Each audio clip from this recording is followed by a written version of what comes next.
Hi, this is Byron Katie, and you're listening to Empowered Living with Steve Maraboli.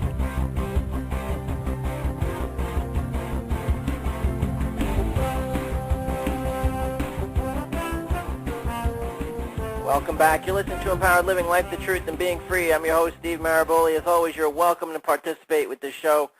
Our screen name on AOL Instant Messenger is ABT Radio Show. It's one word, ABT Radio Show. Of course, for those of you that are sending in questions about the A Better Today community, again, there's really no place to sign up. There's no membership fee.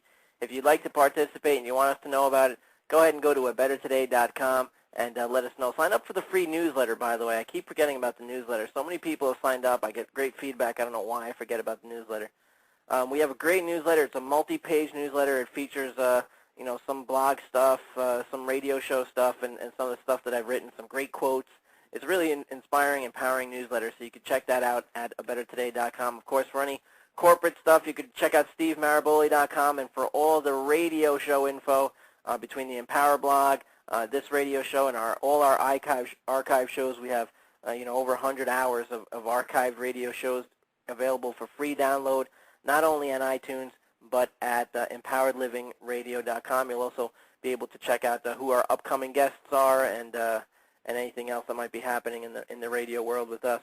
We're talking about being wealth fit. And in order to be wealth fit, you have to train. You have to train your mind, and you have to be a certain way. You have to act as if, as they say. And sometimes you need that jump start, and it's okay. It's okay wherever you're at right now, whatever wealth means to you right now. It's okay. But take that jump start, and I want to share with you for the next half of this show, I want to talk about characteristics of people who are wealth fit. I mean, your life has to change. You're not going to fall into it.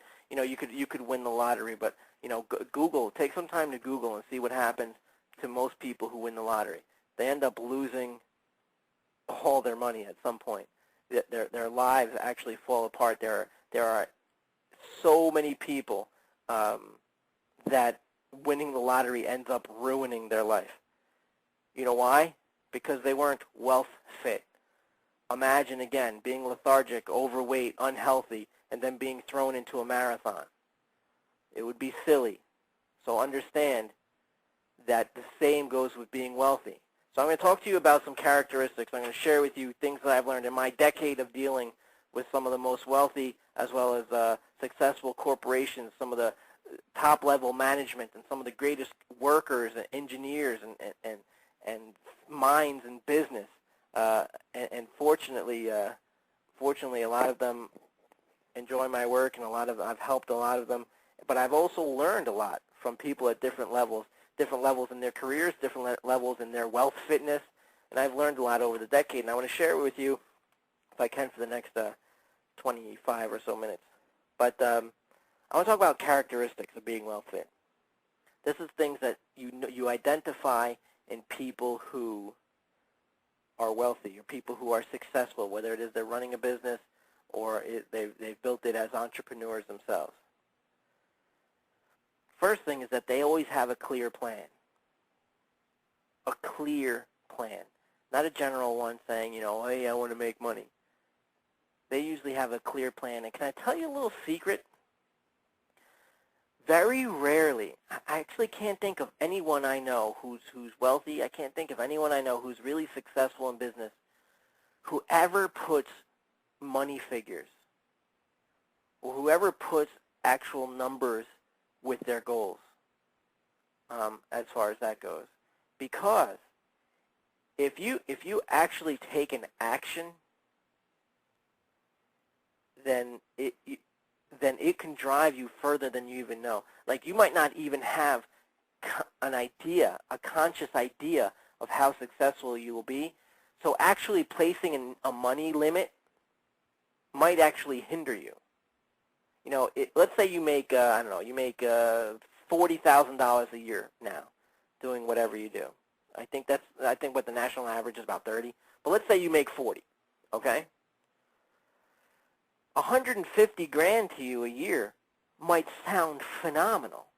That's about what you can wrap your mind around. So you might say, okay, well, I'm going to start my own business. I'm going to leave this. I'm going to start my own business, and I'm going to shoot for 150 grand a year. And you might make it there. But if you hadn't set that 150 grand a year mark, you might have made 300 grand a year. You might have made 400, 500. You might have made $1 million a year. Instead, my suggestion, and what has worked for me and my clients, and maybe what makes me popular, I don't know, is that I take a different approach. I build on your actions. What does a person who is really successful act like? What kind of characteristics do they have? What is true about their life? And I build it on that. That way, your life, your financial and business life grows exponentially around that, in accordance with that. Again, for those of you who listen to my shows, that's about creating the space for the universe to fill. You don't tell the universe how much to fill it with. You just build it. You know, when I started this radio show, my goal was to have a radio show that was successful. To me, at the time, I would have been happy with 20,000 people. To me, that seemed like a lot of people. You know, before that, I was just used to speaking to audiences. So, you know, 2,000 or 3,000 people is a huge audience. Usually, you speak to a couple hundred, a few hundred. So to me, a few thousand was a huge audience. So 20,000 would have been amazing for me. But fortunately, I didn't put a limit on that. Instead, I said, you know what, I'm going to start this radio show. I'm going to approach it like I approach my business. I'm going to do everything I can to make sure it's successful. I'm going to find out about other successful radio shows. I'm going to apply what I feel is good about what they do, and I'm also going to apply what has made me successful. And I did my own thing on the radio.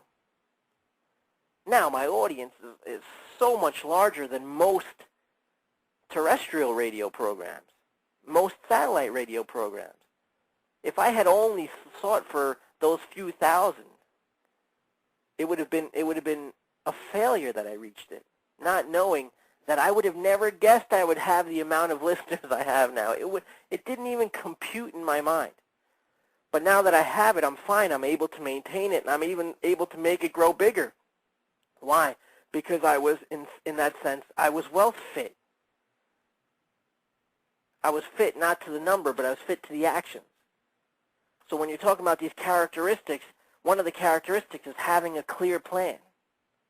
Have a clear plan for what you want, but not exactly the number, but how you're going to do it. If you start thinking numbers, you will be boggled. I promise you, you will be boggled. For those of you who talk about being millionaires, most of you don't even understand what that means. Like, do you realize? Let's say you're making let's say you're making $52,000 a year, just to make it a round number because there's 52 weeks in a year. So let's just say you're making $1,000 a week, and you're living the life the way you're living it, and you say, "Oh, it would be great to be a millionaire." Do you know what a millionaire makes? To make $1 million a year, that's making $19,000 a week. That's $19,000 a week. Most people can't even comprehend what that would be like. And this day and age, $1 million doesn't even sound like a lot, right? Everyone's always talking about billions and hundreds of millions, and right. So $1 million doesn't even sound like a lot anymore, but it is. It's $19,000 a week. That's a lot of money. So that's, again, you see where I draw the comparison between making all that money and being in a marathon. You have to be fit to be able to keep up with that. You have to be mentally fit. I mean, do you even know anything about money? You know, do you know what you'll do when you get it? How you'll make it grow? How you keep from losing it? How you'll keep the stream flowing? I mean, there's a lot of things that you have to consider, just like going in a marathon. How am I going to keep my muscles from cramping? How am I going to stay hydrated without getting a cramp? How am I going to maintain my stamina? How's my diet going to affect me? Not in the first hour, not in the second hour, but in the third and the fourth hour. What are my muscles going to be doing? How am I going to be feeling tomorrow?